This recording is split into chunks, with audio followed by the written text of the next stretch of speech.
はい、地球の模型南條です。今日もとっくん来てくれてます。ポンポン新しいの来たね、とっくん。わかりました。はい、よろしくお願いします。お願いします。今回はですね、こんな工具仕入れてみました冬編というのを前回動画で上げさせてもらったんですけども、その中で紹介させてもらったヘミ IPD さんについて触れていこうと思うんですけども、そもそもヘミ IPD さんって皆さんご存知ですかね。僕はですね、勉強不足なもので去年の年末まではちょっと存在を知らなかったんですね。電話かかってくるわけですよ、問屋さんから。いや、南條さん絶対に南條さんが好きなやつあるんですけどいりませんかって電話かかってくるわけですよ。そんなこと言われたらこの野郎みたいなその棚卸し待ってるのにみたいな今新しいの入れるかとか思いながらも、まあね、すごく熱心な方なんで、じゃあすいません、じゃあ全部1個ずつくださいということで、言われるがまま仕入れてみたんですよ。そしたらですよ、届いて受け入れやってる最中からお客さんが「あ、ヘミさん仕入れたんだ」みたいな「地球さんやるね」みたいな感じで脇から売れていくわけですよ。売れていくわけです、どんどん。いや、ちょっと待てみたいな、これ一体何なのか俺が分かってないんだけどっていう感じで、だからもう本当皆さん勉強熱心だなというね、驚いているわけですよ。で今は人気があるということが分かったのでね、全種類置いていますといったところで、今回はヘミ IPD さん僕勉強してきましたので、これをご紹介したいと思います。お楽しみに。まず最初に紹介するのはこちら、メンバーです。またね、地球堂にね、手裏剣みたいな形のものが陳列されているわけなんですけども、これ何に使うかと言いますと、主にヤスリをするときに使う工具になります。いろんな形ありますよね。これをどんな風に使っていくかっていうのを今からご紹介したいと思います。ではね、早速使い方をご紹介したいと思うんですけども、こちらの商品はステンレス製で、めちゃくちゃ硬いんですよ、この金属の板。反りがほとんどないというか、もう全然ないですよね。ピチッとなっているステンレス製の板です。でこれをどう使うかというと、両面テープを貼るんですよね。でそこに紙やすりをペット貼ると、こういったような感じに仕上がります。だからいわゆる当て木ですよね。この手の商品っていうのはいろんなメーカーさんから出てるんですけども、他のメーカーさん大体共通して長方形が多いんですよ。このヘミ IPD さんの面白いなと思うところは、いろんな形になってるんですよね。ほら、例えばこう先が丸まってるものがあったりとか、すごく尖ってるのがあったりかと思ったら、こうちゃんと角度がついてるような板があったりとか、この緑のもね、四角あったり、今この動画をご覧になってこういう形の欲しかったんだよなっていうのはもしかしたらあるかもしれないですよね。だから両面テープが貼れるとこ全部使えますので、ここもある程度厚みがあるので、ここに両面テープを貼ってヤスリを貼ると、こう細かいところとかもね、本当に好きなように使ってくださいっていう感じですよね。ここ R のところも使っていいですし、でもちろんこの面のところも使っていいですしと、だからここはやっぱり他のメーカーさんと違う魅力的な部分なのかなと思います。あとサイズ感がいいですよね。ちょうど手のひらに収まるぐらいの、自分が使っててもすごい持ちやすい。ここでこう支えてね、こうやってやれるし、指でいろんな支え方ができて、面白いかなと思います。あとはね、本当に広い面をやすりたいんだという方にもこう大きなサイズのも売ってますので、本当に好みですね、これはね。だから全部買い揃えるというよりは、こういうの形使いそうだなっていうのを買ってもらったらいいんじゃないかなと思います。それではですね、このメンバーにヤスリを貼り付けていきたいと思います。貼り付ける時にはおすすめの両面テープなんですけども、これナイスタックの02番のピンクですね。これおすすめです。しっかり貼れて剥がしやすいタイプということで、これ本当にテープアート残らないので、本当にこういう当て木等でヤスリを貼られる方にはもうぜひぜひおすすめの両面テープになってます。お近くの文房具店に売ってますので、ぜひお買い求めください。でこんな感じで、よいしょ。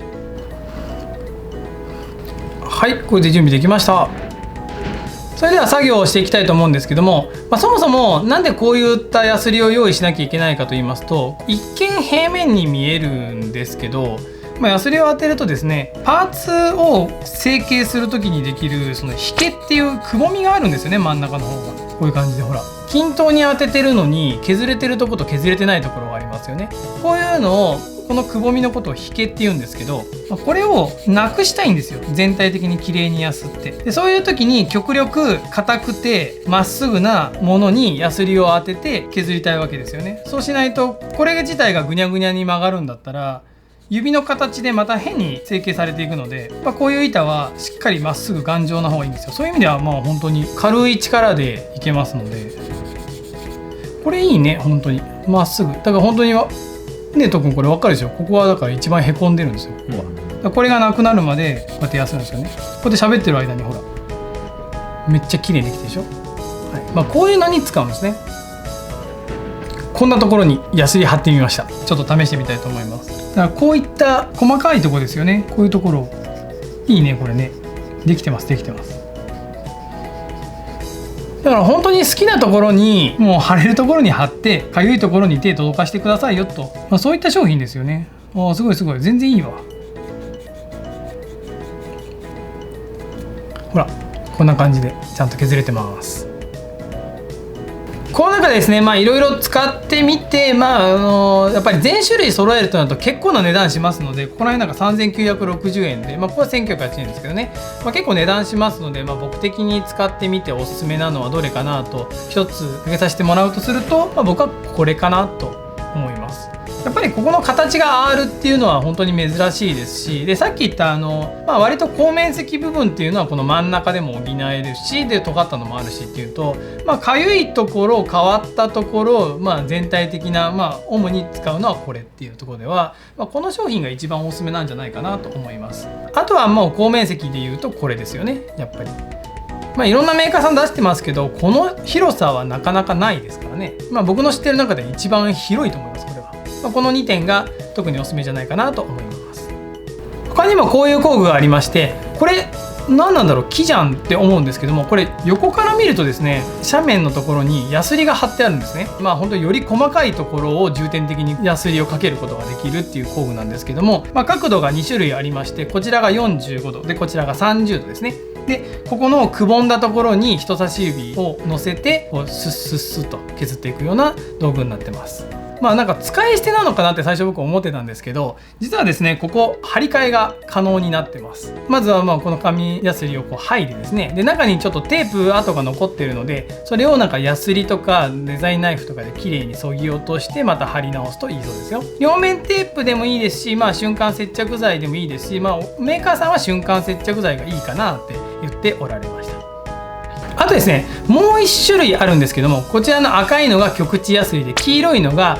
極みヤスリっていうのがあるんですけども、すいません、黄色はちょっとお店で全部欠品してしまいまして、売り切れてしまってるんですけども、何が違うかというと、この幅ですね、この幅が 2mm が赤です。で黄色は 4mm と 2mm のアソートタイプになっています。なんか使いやすそうでね、かゆいところになんかほんと手が届くっていうような商品ですね。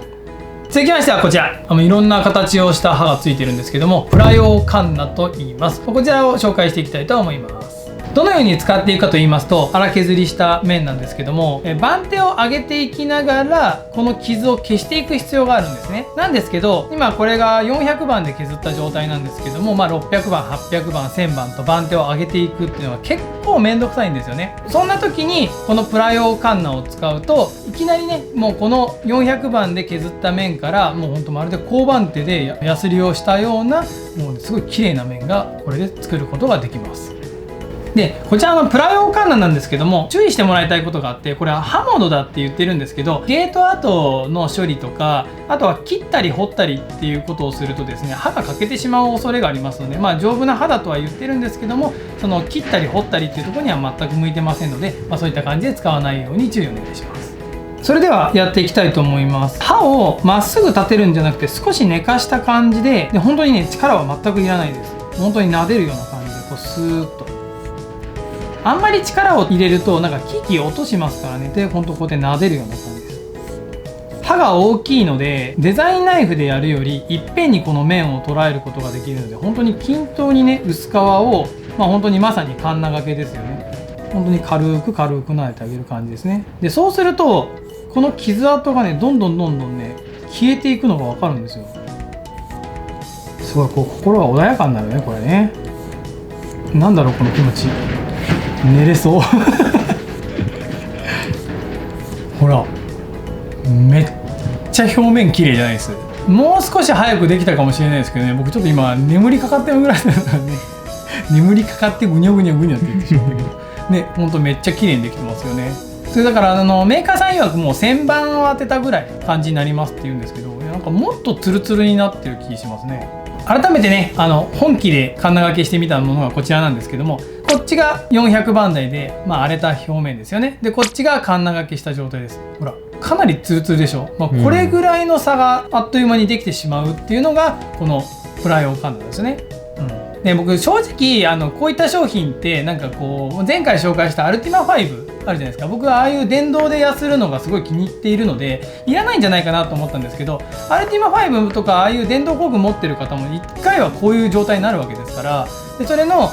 先端を、交番手に変えることを考えれば結局これの出番なんですよね。面出しバーでヤスったりとか電動工具でヤスったりしてもやっぱりこの番手を上げていくっていう工程は一緒なので、このカンナは持ってていいんじゃないかなっていう、こんだけツルツルになるんでね、これは僕はすごく気に入ってます。プラ用カンナには、大きく特徴がありまして、まずこちらの3種類なんですけども、プラ用カンナ、スケさん、ヤヒチですね。こちらの商品はですね、刃が両刃になってます。なので、どちらの方向から削ってもらっても、切ることができます。逆にこちらの角さとお銀なんですけども、こちらは片刃になってます。だから裏側には刃がついてないんですね。なのでこのタグが見える方からこう削ってあげる必要があります。で、なんでこの2つが片刃なのかっていうのをメーカーさんに聞いたらですね、こう実は2本とも L 字に刃がついてるんですよね。でこの L 字に刃をつける、使用上片刃にならざるを得なかったと。なのでお銀と角さんはこっち側でも削ることができるっていうのが大きな特徴じゃないですかね。広い平面をカンナ掛けするのに向いているのはこちらのプラ用カンナとお銀かなと思います。約半分ですよねぐらいの差があるんですけども、こちらは本当にお好みで選んでもらったらいいんじゃないかなと思うんですけども、メーカーさんはこちらのお銀がサイズがちっちゃいので女性の方にも喜んでもらえるんじゃないかなという感じで言っておられました。続いてこちらのスケさんとヤヒチですね。こちらの商品は先が尖っているのでより細かいところの作業に向いています。例えばなんともカンナ掛けしにくいところですね。こういったところのほらこの角度で入りますからね。これでスッと削ることができたりとか、プラスチックの厚みを少しずつ削って厚みを薄くしていくこともできますよね。こんな感じで本当に薄皮一枚一枚剥いでいきますので、本当に微調整しながら好みの削り方ができます。そして角さんとお銀なんですけども、こちらの商品は先ほど紹介したように L 字に刃がついているので、こういったパーツですね、このくぼんだところのパーツのエッジ出しに向いてるんですね。こういう感じで当ててより引き締まったねとした感じの、だからそれをエッジ出しって言うんですけどね、だからこんな感じで際立たせることができます。他にも角さんとヤヒチにはこのような使い方があって、パイプのプラ棒なんですけども、こちら角に当ててですね、ぐりぐりとこうやって回します。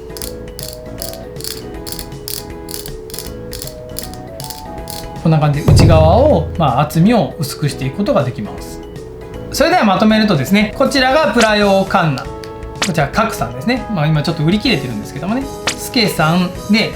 お銀とヤヒチは実はこのようにセットになってますね。こんな感じのラインナップになっています。全部使ってみた感じなんですけども、どれがおすすめかと聞かれましたら、僕は来るキットによると思うんですけども、主にガンプラ等の、細かいパーツをよく使われる方はこのお銀とヤヒチじゃないかなと思います。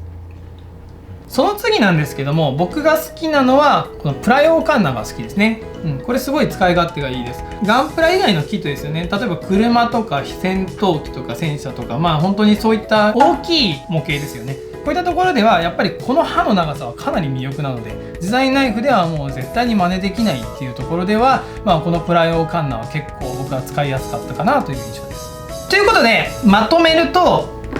プラ用カンナと角さんの間の子供にお銀が生まれて、同級生はだからヤヒチなんですよ。でそれのお母さんがスケさんで、これの先祖がほらデザインナイフってことですね。何の話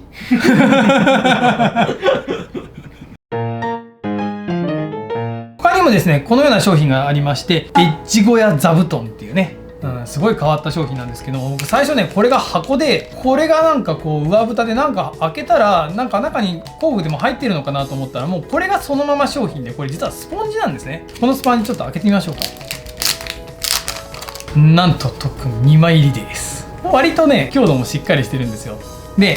これね、何に使うかっていうところなんですけど、本当にいろんな使い方があるんですけども、一つ特徴を挙げるとですね、このスポンジ水を全く吸わないそうなんです。デカールを水につけた時にね、この上でこうちょっと置いとくとか、そういったものに使えたりとか、あとはプラ用カンナっていうキャップがないので、これのキャップ代わりにしてもらうんですよ。こうお好みの形に切ってこうでザクってね。あと結構あるのが、デザインナイフのキャップってなくしたらもう結構どうしようもないというか、積んだというか、キャップだけでどこも売ってないので、これを代わりにカットして、こんな感じで蓋代わりにすることができます。で、他にもですよ、これ前回の動画でも上げたんですけど、これの使い方を何かないかなと思ったんで、すごくいいの思いついたんですよ。ノコギリでカットする時って、僕今までマットの上だったりとかでやってたんですけど、こう刃がかけるのすごい嫌だなとかって思ってたんですよ。これ下にしたらめっちゃいいじゃんっていうね。ほらこの最後切ったところでこのスポンジがグッて当たってくれるので、歯痛めなくていいですよね。これ僕見つけたって思ったんだけど、どう特訓。いや、いいんじゃないですかね。いいでしょ、このスポンジいろいろ使い勝手がいいので、ぜひぜひ。ほら特訓、これほらめっちゃいい感じでしょ。ほら、このままスタンドにもなるしねって。俺どんだけスポンジ売る自信ないんだみたいな感じなんですけど、でも本当にね、もう見に来てください。これね、いい感じなんでね。はいすげえ不安がってるはい。というわけでね、こんな感じでね、終わっていきたいと思うんですけども、今回紹介したのはヘミ IPD さんの工具一式全部紹介させてもらいました。今後もね、地球道模型新しい工具が出ましたら、積極的に仕入れをしていきたいなと思っておりますので、ぜひコメントとかでもこんな工具扱ってみたらどうですかとか、そんなのがあったら、僕の余力のある範囲でいろいろご紹介を続けていきたいと思いますので、こんな感じでよろしくお願いします。はい。では、こんな感じで終わっていきます。面白いと思った方は高評価、チャンネル登録よろしくお願いします。どうもご視聴ありがとうございました。おすすめです。